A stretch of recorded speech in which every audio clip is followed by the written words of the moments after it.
Que la paix règne dans vos cœurs et dans vos familles. Chers amis dans le Seigneur, le titre de la méditation de ce jour est « La valeur d'une seconde ».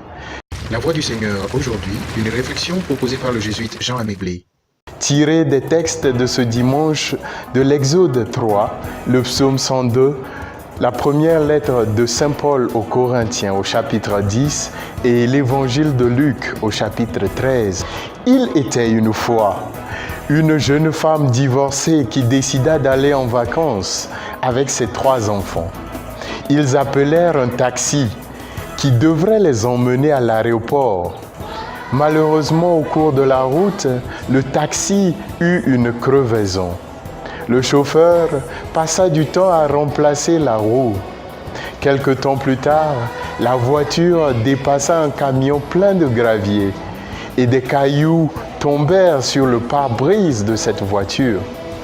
Toutes ces mésaventures retardèrent la famille et lorsqu'elle arriva enfin à l'aéroport, c'est pour constater que l'avion a déjà décollé.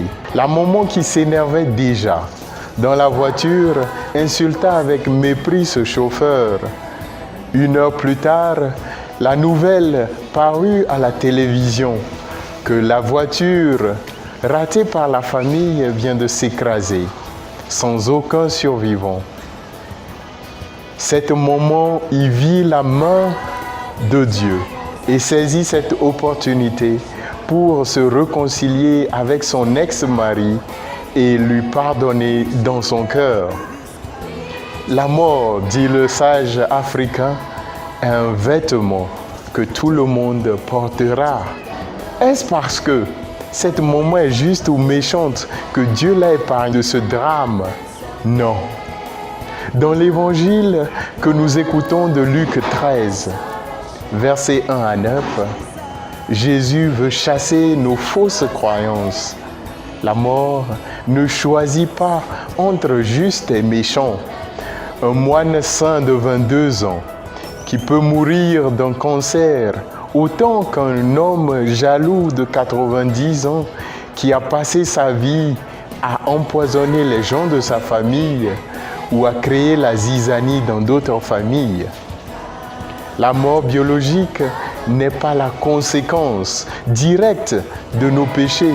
La mort, la maladie, comme la vie ou le souffle, fait partie de notre nature humaine donnée par Dieu.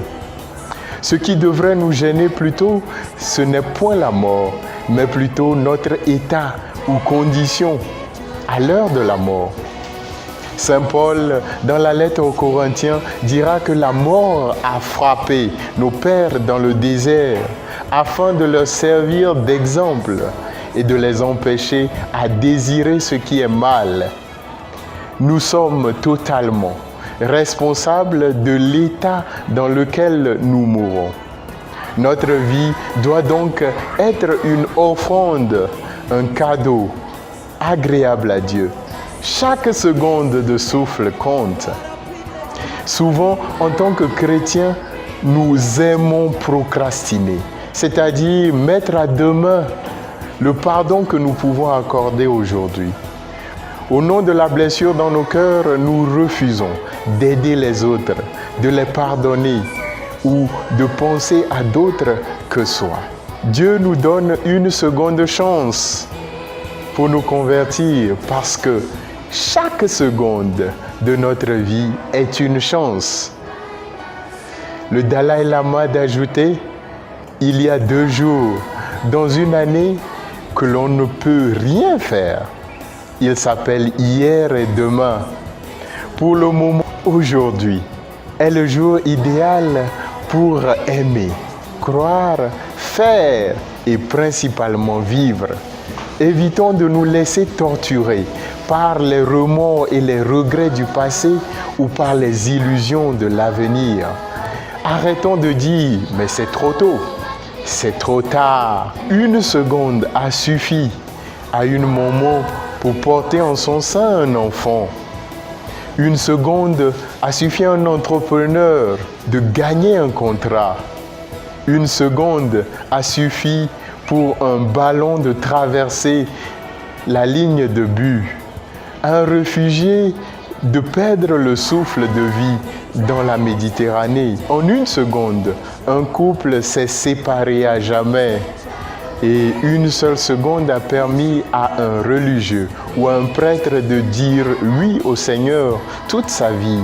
Saisissons alors notre seconde pour nous convertir, pour prendre la décision d'arrêter une habitude qui nous tue petit à petit. Le proverbe arabe dira en ce sens, « Ce qui est passé a fui, ce que tu espères est absent, mais le présent est à toi. » Bon dimanche de la conversion à tous et à toutes.